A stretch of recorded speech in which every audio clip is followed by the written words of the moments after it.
दोस्तों, चाहे आपके पास एक क्रेडिट कार्ड हो, चाहे आपके पास अनेक क्रेडिट कार्ड हो, अगर आपने मौका दिया तो आपको धोखा ज़रूर मिलेगा। मैं क्या कहना चाह रहा हूँ, आप अच्छे से समझ जाएंगे। अगर आपके पास कोई भी क्रेडिट कार्ड हो या क्रेडिट कार्ड लेने वाले हो या क्रेडिट कार्ड लेना चाहते हो, तो उससे पहले क्रेडिट कार्ड के कुछ बेसिक इंफॉर्मेशन जानकारी आपके पास होना बहुत ज़रूरी है। अगर यह जानकारी नहीं होगी, सबसे बड़ी प्रॉब्लम आपके साथ क्या आने वाला, पहले मैं आपको सब समझाना चाहूँगा।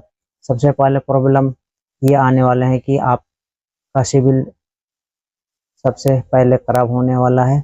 दूसरी प्रॉब्लम आने वाले, जितने मुर्गे नहीं उतने का मसाला वाला काम हो जाएगा।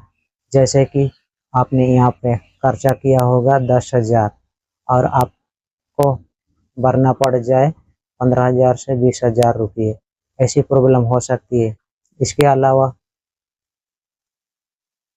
और भी कई सारे प्रॉब्लम हैं, हम बात करने वाले हैं, आप उसको अच्छे से समझिएगा।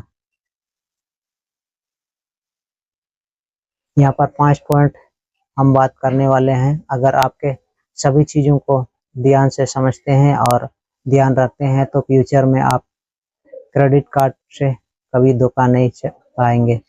दोस्तों, ये 5 पॉइंट नहीं बल्कि ये 5 ऐसे क्वेश्चन है जो कि आपके पूरे क्रेडिट कार्ड को मैनेज करते हैं, पूरे क्रेडिट कार्ड के एक यूटिलाइजेशन को मेंटेन करने का काम करते हैं। जिसमें कि अगर मैं आपसे पूछना चाह रहा हूँ कि बिल डेट क्या होता है, ड्यू डेट क्या होता है, अनबिल्ड अमाउंट क्या होता है, टोटल ड्यू अमाउंट क्या होता है, मिनिमम ड्यू अमाउंट क्या होता है, अगर आपके सारी चीज़ तथा वीडियो को बिल्कुल छोड़ सकते हैं, कोई प्रॉब्लम नहीं है।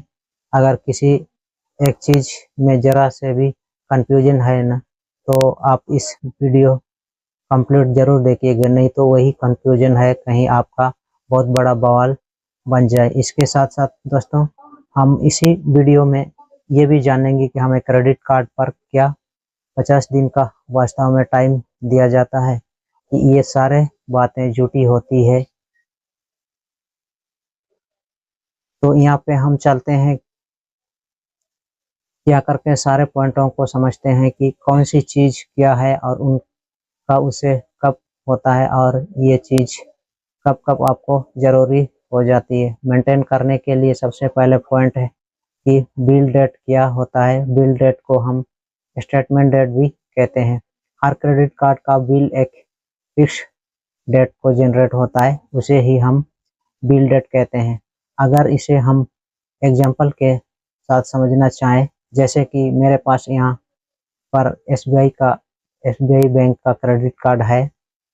इसका बिल हर महीने 22 तारीख को जनरेट होता है। तो जो ये 22 तारीख हो गई, यहाँ 22 तारीख हमारा यहाँ पे बिल डेट कहलाएगा। पॉइंट नंबर 2, ड्यू डेट क्या होता है। ड्यू डेट का मतलब हो गया कि पैसे देने की तारीख, जो भी आप पूरे महीने में खर्चा करते हो।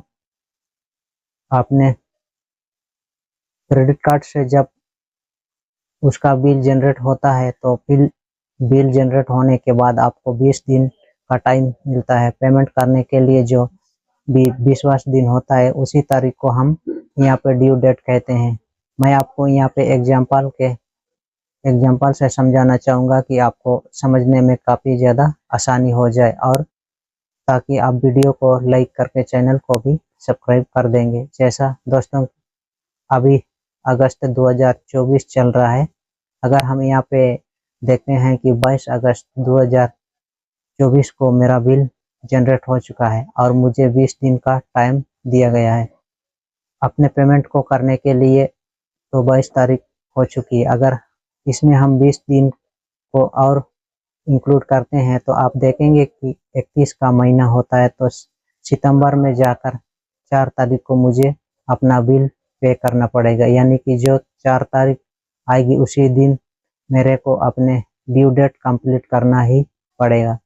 और यहाँ पर एक बात, सबसे ज़रूरी बात आपको बताना चाहूँगा, जो काफ़ी लोग ये डाउट रहता है कि 50 दिन हमें पीरियड टाइम कैसे दिया जाता है। एग्जाम्पल लें, फिर से आपको समझाना चाहूँगा। मान लेते हैं कि अगर 1 तारीख से लेकर आपने 30 तारीख तक कोई भी अमाउंट उसे खर्च किया हुआ है, यानी कि जो आप 1 तारीख को खर्च कर रहे हो अमाउंट को, और 30 तारीख तक आपने 30 तारीख को जो बिल बनेगा उसके 20 दिन के बाद आप पेमेंट करोगे, तो अगर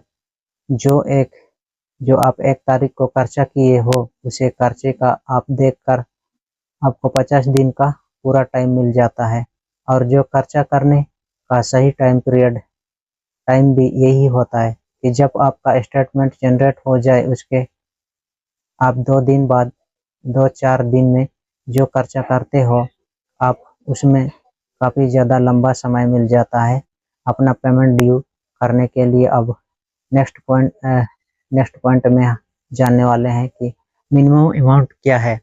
मिनिमम अमाउंट का मतलब होता है कि कम से कम देने वाला पैसा। मिनिमम 2 अमाउंट आपके टोटल ड्यू अमाउंट का ही एक हिस्सा होता है। इसका कैलकुलेशन टोटल ड्यू अमाउंट का करीब 5% होता है। अगर किसी महीने में आपके पास पैसा की प्रॉब्लम हो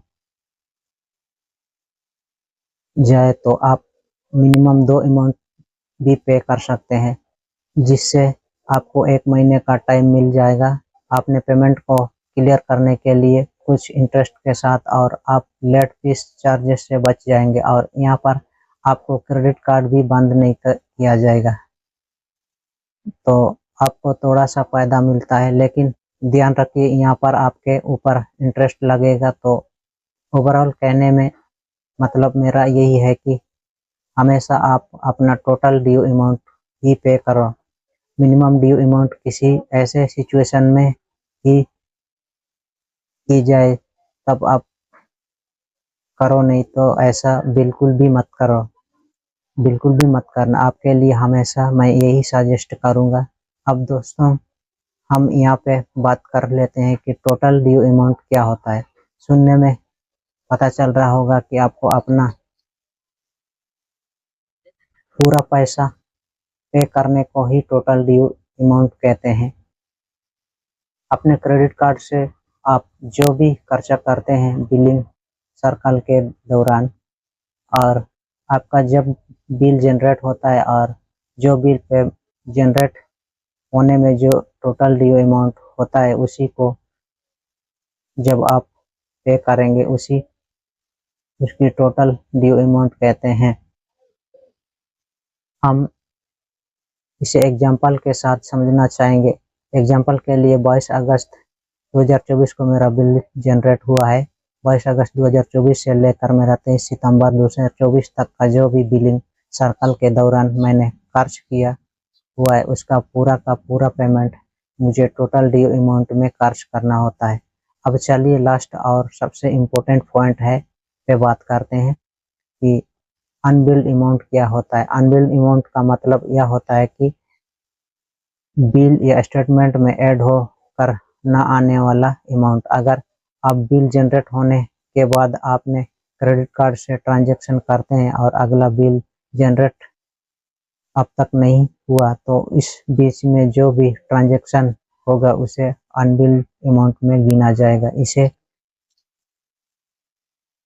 इसे भी हम एग्जाम्पल के साथ समझना चाहेंगे। मान लो कि आपका बिल जनरेट हुआ है 22 तारीख को, और जो अगला बिल जनरेट होगा वो भी अगले महीने के 23 तारीख को होगा। तो इसके बीच में जो 24, 25, 30 तारीख की, यानी इसके बीच में हमने जो भी ट्रांजैक्शन किया है, मान लो, और हमने 15,000 कोई ट्रांजैक्शन किया है, वो हमारा अनबिल्ड अमाउंट में ही गिना जाएगा। ट्रांजैक्शन काउंट किया जाएगा अनबिल्ड बिल में।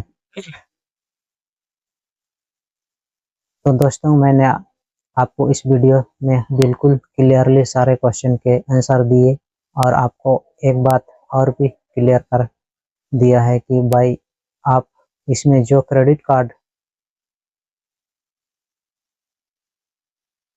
में लोग कहते हैं कि 48-50 दिन का टाइम दिया जाता है, कि नहीं दिया जाता है। वो चीज़ मैंने यहाँ पे कैलकुलेशन करके माध्यम से आपको समझा दिया है कि भाई दिन शो हो जाएगा, उसके जस्ट बाद आप जो भी शॉपिंग करते हैं